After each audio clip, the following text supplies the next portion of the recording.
विषय असाच आहे। एक तर मी जे ऐकलेलं आहे, काही खासदारांनी असंही वक्तव्य केलं होतं की काही निर्णय जे कोर्टामध्ये प्रलंबित आहेत ते निर्णय कुठेतरी सकारात्मक पॉझिटिव्ह लागावेत, नाहीतर त्याच्यात न्याय मिळावं यासाठी सुद्धा मी निर्णय घेतला।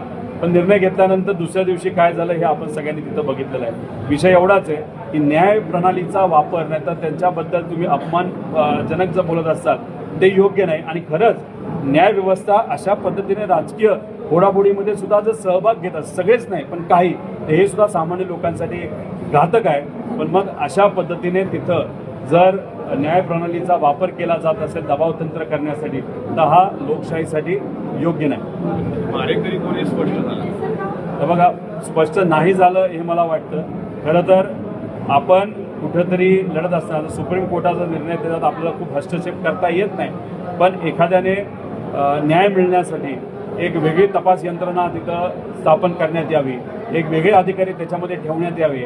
20 वर्ष लागला नसेल तर परत एकदा ती केस ओपन करावी, त्याच्यात परत खोलात जाऊन लक्ष देऊन काम केलं जावं, अशी कदाचित भूमिका काही लोकांनी मांडू शकले असते, पण ती मांडली नाही आजपर्यंत असं मला जाणवतं। आता तुम्ही म्हणताय CBI CID हे सांगकामे लोक आहेत, कुठेही काय होणार नाही।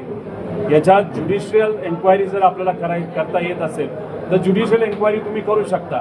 एक चांगला जज जो आज सेवेत नाही पण त्यांचं नाव चांगल्या दृष्टिकोनातून घेतलं जातं, त्यांना जर जबाबदारी दिली तर मला विश्वास आहे हे CBIला सुद्धा सांगू शकतात, CIDला सांगू शकतात, पोलीस यंत्रणा सांगू शकतात, माजी अधिकारी जे कोणी असतील त्यांना सुद्धा ते बोलू शकतात। एवढी ताकद ही ज्युडिशियल एन्क्वायरीमध्ये असते। अजितदादांच्या बाबतीत आपण जर बघितलं तर अन्यायकारक तपास हा दादांच्या बाबतीत सुद्धा चालू आहे। उद्या जाऊन असाच तपास लोक विसरले पाहिजे अशी कदाचित सत्ताधाऱ्यांची भूमिका असावी, पण आम्ही आहोत, आम्ही कुठेही तो तपास दुसऱ्या दिशेने जाईल हे होऊन देणार नाही। योग्य दिशेने अजितदादांचा तपास सुद्धा जाईल यासाठी आम्ही प्रयत्न करू।